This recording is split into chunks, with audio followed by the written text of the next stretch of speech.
This story is not about love, but about the 500 days that Tom met, was with, and tried to forget Summer. We start with the first day.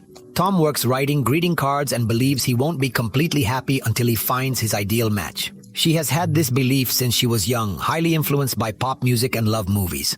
For her part, Summer has not thought the same since her parents' divorce. She has only come to want two things: her long dark hair and the ease with which she can cut it without feeling anything.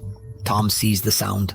But for the first time at a work meeting, when she is introduced as his boss's new assistant, upon seeing her, Tom is convinced that she is the person he had been looking for. Tom is totally captivated by Summer's beauty. She is not just another girl, but a woman with a sparkle that draws attention wherever she goes. On the third day, Tom's colleague and friend Mackenzie warns him about Summer. It is said that another colleague tried to talk to her, and she avoided him, assuming he's a selfish person who feels superior to others. On day 4, Tommy Summer matches. In the elevator, Summer notices that Tom is listening to music by the Smiths and praises his good taste in music, which leaves Tom fascinated. On the 8th day, at an office party, Tom approaches her and they start chatting. Tomly confesses that he has been working there for almost 4 years, but that he doesn't really like his job. Summer asks him what he would like to do and realizes that he studied to be an architect but ended up in that job because he needed to work. However, when Summer asks him if he considers himself a good architect, Tom responds that he doubts it, although the conversation ends somewhat awkward. They exchange glances and smiles. On the 11th, Tom tells his younger sister Rachel how compatible they are with Ely Summer for having similar tastes. However, Rachel warns that just because a girl likes the same weird things as him, that doesn't mean she's her soulmate, but Tom's too obsessed to listen to all that. He has interacted with Summer a couple of times and already thinks she is the one for him just because they share tastes in music and movies. Although it seems ideal, as Rachel points out, having similar interests does not guarantee compatibility. It's easy to think that someone is compatible with us because they like the same things, but the reality is more complicated. Sharing tastes is a good start, but the crucial thing is to know what each person expects from life and the relationship, how they face problems together, and how they communicate in difficult times. This is what really reveals if there's a deep connection or just shared interests.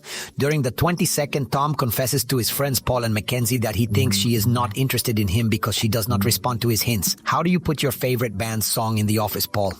He wishes he could just ask her out, but Tom thinks it's a terrible idea. Until now. We know Tom is a die-hard romantic who has a highly idealized view of love shaped by movies and popular culture. He is convinced that there is a predestined love and a perfect person for everyone. So when he met Summer, he didn't see her as someone with her own thoughts and emotions, but idealized her and made her the embodiment of all his dreams. Tom projected his expectations and those onto her, seeing her not as she really is, but as he wanted her. Since it was the idea of the right person, it can be selfish because it puts too much pressure on the other person to meet huge emotional expectations that we ourselves have created. Tom really believes that he will only be happy by finding the right person, and this belief largely comes from his insecurity. He doesn't think about himself either, that he doesn't see himself capable of being happy on his own and depends too much on the person he sees as ideal from the beginning. It is evident that Tom has very low self-esteem and always expects to fail when Sobris encouraged him to pursue the architect. Hard at the party, he doubted his ability. Also, he assumed the worst with Summer, simply because he didn't pick up on her ambiguous signals. This insecurity does not lead to depending on others for your happiness. When this happens, we idealize that person by exaggerating what we like and ignoring the rest. That is why Tom reacts so intensely, both when his expectations are met and when they are not. If Summer acts as he wants, he feels over the moon. But if she is not as affectionate as he wants, he feels devastated, all because he has placed the responsibility for his happiness on her. Something she wasn't looking for. A few days later, after several unsuccessful attempts to chat, Mackenzie tells Tom that the whole office is going to a karaoke bar. When Tom arrives, he sees Summer and she seems happy to see him. As Summer sings, Tom stares at her next to Mackenzie. Afterwards, Summer joins them, and Mackenzie asks if she has a boyfriend. Tom eagerly waits for her answer. Summer says no and explains she prefers being alone, finding relationships complicated and often painful. As a young newcomer, she just isn't looking for one. The town wants to have fun and leave the serious stuff for later. Tom asks her what she would do if she fell in love. Summer responds that she does not believe in love, considers it a fantasy. Tom disagrees, saying that one knows when he is in love. In the end, they agree to disagree. At this point, we understand that Summer is a more cynical person when it comes to love. Unlike Tom, she doesn't believe in predestined love or classic love stories. However, we can also infer why she feels this way. His parents' divorce caused him a lot of pain, and as a result, he developed a basic attitude. Alive and fearful towards love, believing that it inevitably leads to disappointment and suffering. Tom and Summer are in very different emotional situations, but Tom doesn't see it because he only sees what he wants and thinks Summer's cynicism means he should just try harder. So Summer encourages Tom to drink some more and convinces him to sing at karaoke. She smiles as she looks at him. Later, as Mackenzie is very drunk, Tommy Summer helps him take a taxi. Before leaving, Mackenzie reveals that Tom likes Summer leaving them alone. Summer asks, "It turns out, yes, it's true," and Tom, nervous, tells her that he only sees her as a friend. Summer says she would like them to be just friends. Asking if Tom agrees, Tom says yes, and Summer leaves him alone in the wax. However, on the 31st, while they are both making copies, Summer approaches Tom and kisses him, but when she is done with her copies, she walks away and leaves. When Paul arrives at Tom's apartment after learning what happened, Tom asks him to keep quiet, but Paul starts complaining about how Tom is obsessed with Summer. Just then, She comes out of Tom's bathroom and greets Paul, who is surprised to see her.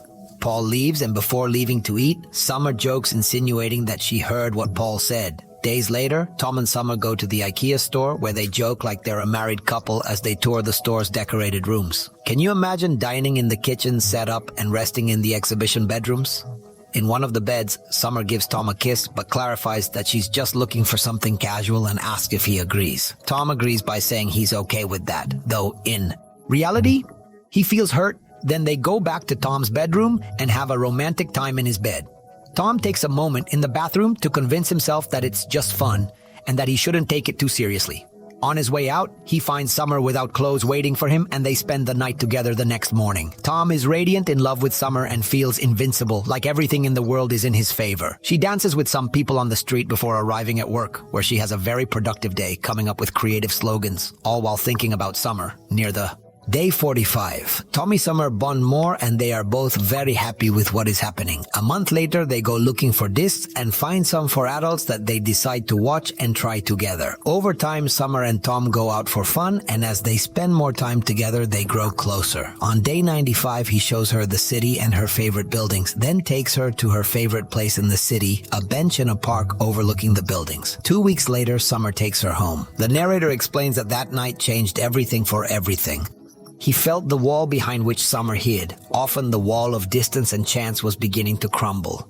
Now Tom was in his world, a place few had been invited to. While they're lying in bed, Summer tells her she took a very personal dream, but instead of listening to her, we hear the narrator explain that Tom understands that those stories are not something Summer shares with anyone. As Summer continues to talk, Tom wonders if anyone else has gotten this far with her. And that's when we hear a surprised Summer say that I'd never shared so much with anyone, and Tom just replies, I guess I'm not just anybody. Afterwards, Tom's friends ask him what relationship he has with Summer, and Tom responds that he prefers not to label her. On day 118, Tom seeks advice from his sister Rachel, who suggests that he talk to Summer and express his feelings to her to avoid complications or end up hurt. When Tom asks Summer about their relationship, she says she's not sure what to call her, but that it doesn't matter because she feels happy, and asks Tom if he's also happy to what he is. He says he does. During day 154, Tom tells his friend Paul that he is completely in love with Summer. He loves everything about her, her smile, her beautiful hair, her laugh, and a little heart-shaped mole on her neck. He says being with her makes him feel that anything is possible and that life is worth it. Summer has always said she doesn't want a serious relationship, but Tom ignores her and keeps trying, believing that if he tries hard enough, he can win her heart. The problem is that Tom grew up thinking that he always insisted. Romantic, something he learned from the movies that showed him that a man can make a woman fall in love with him if he tries hard enough, even if she's not interested initially, but he's actually crossing Summer's boundaries and not respecting what she wants. It's true that persisting is not always bad if done with respect and consideration, but Tom's problem is that the possibility that Summer won't feel the same way is never raised. We cannot force someone to feel something they do not feel, and it is essential to respect the wishes of others. especially when they don't match ours. On day 259, all goes well until they go to a bar and a man approaches to flirt with Summer. Although she makes it clear to him that she is not interested, the man insists that Summer cannot be with Tom. After further provocation, Tom gets up and hits the man, then looks at Summer awkwardly before the man gets up and knocks him down. Summer takes her apartment and complains about her upset, saying that she doesn't act in a mature way. So he defends that he did it for her. Summer replies that she doesn't need his protection, so she asks him to leave, but he insists on staying until he understands what's going on between them. Summer clarifies that they are just friends, but Tom gets angry and argues that what they have been experiencing does not seem like a friendship and that he says they are in a relationship since she is not the only one who has the right to an opinion. Tom leaves in a rage. Tom has a point like that. He doesn't treat himself as a friend, but the problem is that he never shares her true feelings until he feels hurt. Summer was always clear with her feelings, Tom. No, it's not fair that I worship Summer for everything when she was always honest and he wasn't. This shows us. The importance is to be clear with our intentions and expectations in relationships from the beginning and to adjust them as circumstances change. Tom might have handled things differently, saying from the start that he was up for something casual while they explored together and see if she changed her mind. If I didn't, then I'd accept it and move on.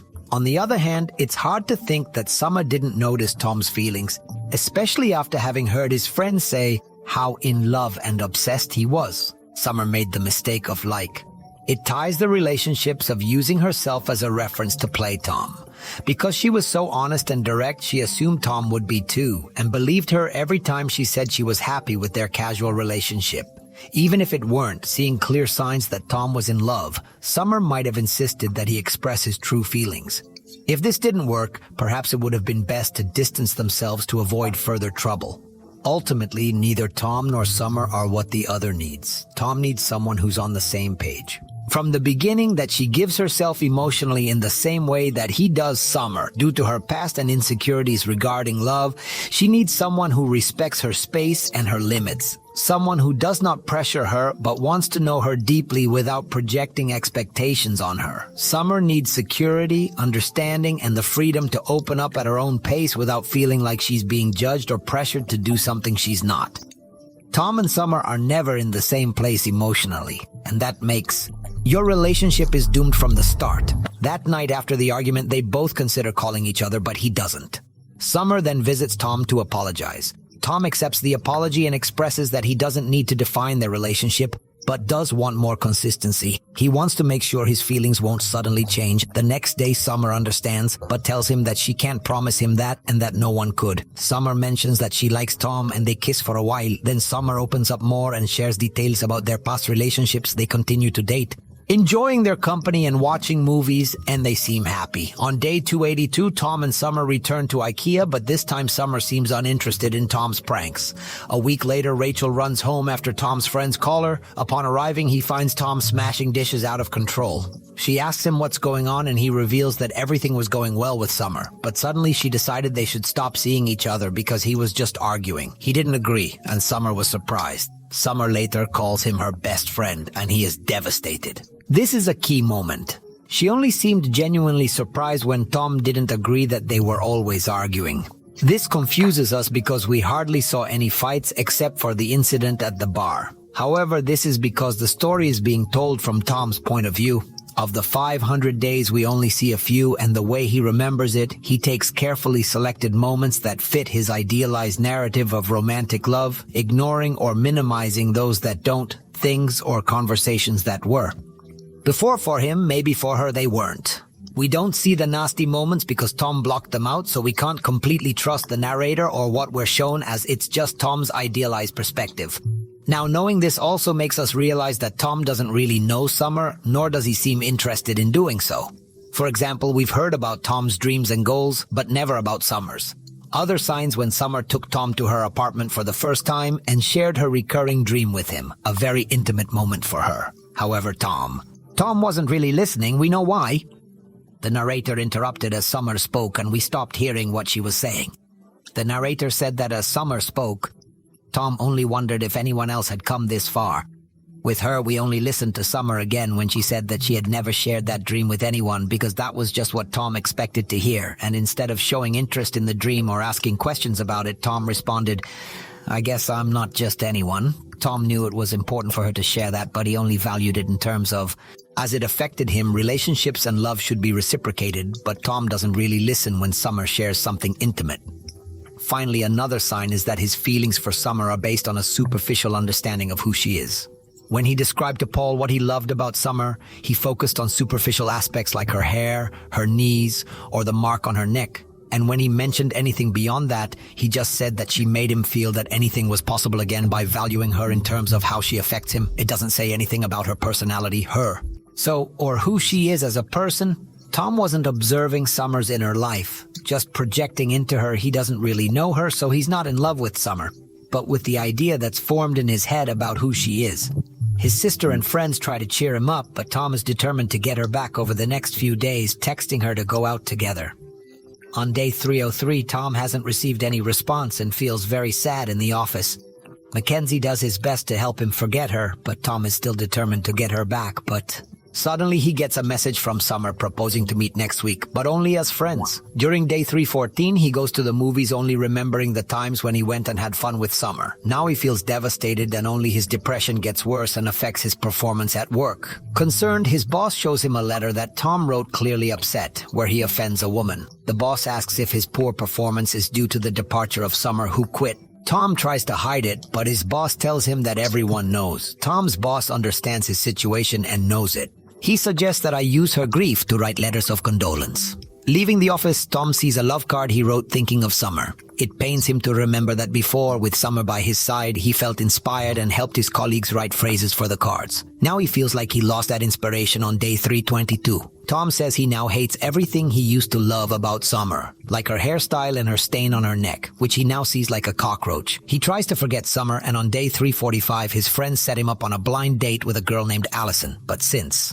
early on, Tom tells her that their relationship is going nowhere and uses the quote to complain about Summer, describing her as evil. The movie shows us a lot that Tommy is a good guy, and in a way he fits the good guy stereotype we see in many romantic comedies. He is an insecure romantic who sometimes struggles to express what he feels, and for behavior may not be what it seems. These good guys usually expect their kindness and efforts to be with love, without really considering the other person's wishes, and if they don't receive what they expect, they can feel very resentful. The idea behind it is that they believe that if they meet someone's needs without being asked, that person should do the same for them. Thus, they believe that if they are kind to a woman, they not only deserve her affection, but are entitled to it. The problem is that the other person is usually not aware of these unspoken contracts and may be surprised. When the good guy reacts badly to not keeping his end of the bargain, we see how Tom reacts, exaggeratedly, against Shadow, speaking ill of her,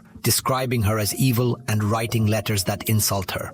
Although we haven't really done her anything wrong in Tom's mind, she hasn't kept her end of the agreement unsaid. These good guys and all of us must learn that we can't force someone to feel the same way we do. Instead of falling in love with an idea, we should strive to really get to know the person. It is important to respect our partner's wishes and limits, treating them as an equal in the relationship and supporting their aspirations without trying. Controlling them for fear of losing her, Allison interrupts Tommy and asks if Summer was unfaithful to him or used him in any way, and Tom admits that he was not. He also admits that Summer had told him from the beginning that he didn't want a boyfriend, which leads him to drunkenly sing at karaoke, and Allison decides to leave on day 421. Tom's colleague is getting married. Tom takes a train to the wedding and sees Summer on the way. He tries to hide, but she sees him and comes over to greet him. They talk, and she invites him out for coffee. Take it, accept it, and they both enjoy each other's company during the trip. At the wedding, they spend time together, remembering old times and enjoying the celebration. Tom asks her to dance, and they have a very romantic evening as they dance. Summer invites him to a party at her house the following Friday, and Tom accepts. When the day comes, Tom excitedly walks to Summer's apartment, hoping that the night will live up to his expectations and that Summer will finally reciprocate his feelings. However, upon arriving at the party, he realizes that reality is not as he imagined it. He talks little to Summer and ends up drinking to console himself, and then sees Summer showing off her engagement ring. All her fiancé, Trump, feels betrayed and leaves the party without saying anything. Angry and hurt, Tom spends the next month doing almost nothing, only leaving his house to buy orange juice, Twinkies, and Jack Daniels. On day 442, returns to work just for an important meeting where they must present proposals for new cards. During the presentation, Tom realizes that what they really do with the cards is deceive. People buy them not to express their feelings, but because they are unable or afraid to do so, and they take advantage of that to sell. Give them an easy solution. Tom claims that it is these cards, along with movies and pop music, that are responsible for people having unrealistic expectations and ultimately suffering. For this reason, he decides to resign and leaves everyone surprised at the meeting, while Mackenzie awkwardly applauds his exit. For Tom, the breakup was devastating because deep down he faced the crumbling of an idea that had come to define him. Toma had become so emotionally invested in the idea that Summer was his soulmate that when she ended the relationship, she felt completely lost. The disappointment was deep and left him very vulnerable, and this forced him to question his understanding of love and himself. Now we notice that Toma begins to realize that love does not always follow the rules of the romantic movies or songs that influenced him so much. He begins to understand that love is not a preconceived idea or a fantasy that can be imposed on another person. His idealization of Summer was his downfall. A relationship cannot be sustained by idealizations. Reality, no matter how painful, will always prevail over our fantasies. The next week, Toma faces great difficulties with his depression, feels lost, but little by little he finds his way back and takes small steps to help himself to day 450. Rachel tells him that she knows Tom thinks Summer was the love of his life, but she disagrees. Rachel believes that Tom is only remembering the good things and suggests that the next time he remembers the past, try to look at it in more detail. At that point, Tom realizes that there was always something keeping Summer from fully committing to the relationship finally. He manages to see what went wrong between them. In the following days, Tom becomes interested in architecture again, cleans his apartment, and begins drawing on the walls and designing. Little by little, he puts together a portfolio and makes a list of companies to which he wants to show his work, one after another. She rejects him and has few options left, but he doesn't give up. Summer, on the other hand, has found love and is getting married. At this point, we understand that it wasn't that Summer didn't want love or something serious, but that her traumatic experience made her put on armor every time the possibility of loving his distancing mechanisms was urgent. They were activated, like saying in advance that he only wanted something casual and without ties. They were to protect himself and avoid disappointments. The man she married must have understood her in such a way that she didn't feel pressured or insecure, something that didn't happen with Tom. Tom's love was more selfish. He was in love with the idea of being in love, not really with Summer as a person. On day 488, he takes his favorite spot in the city and is observing some buildings when he suddenly hears Summer calling him. She sits down with him and they start talking. She tells him that he looks good and that she knows he's angry. Tom reproaches her that he should have told her about their engagement at the wedding instead of giving her false hopes. Again, he says, Summer never wanted to be someone's girlfriend and now she's someone's wife. Summer admits that she is also surprised. She confesses that one day she simply found out with her husband she felt something that was never clear with Tom Trump. He admits that he now realizes that he was wrong about love, but Summer laughs and tells him that he wasn't so wrong because if it wasn't for fate, maybe there would never have been with. Having met her husband so easily in a store, Summer tells her that he was right, just not about her taking her hand and squeezing her before telling her she has to go. Tom tells her that he really hopes she is happy. She smiles and leaves. I've noticed people tend to take sides. Some criticize Summer and defend Tom by calling him good and her cruel, while others do the opposite. But in reality, they are both human beings, trying to navigate the complexities of love with their own limits and perspectives. The story of the film is in a way the story of... It impacts all of us because it reminds us of those loves that began with so much hope and ended in pain and confusion. We identify with Tom and his struggle to understand that he failed because we have all experienced a relationship that our mind was perfect, but that eventually faded when we look back. It's easy to blame the other person feeling that they weren't fair to us, but were we fair? How many times have we put invisible pressure on the other person to meet our expectations instead of seeing them as they are? That can be hard to hear. But no one is forced to meet our expectations. They just do or they don't, and that has nothing to do with what we are worth, but what it is.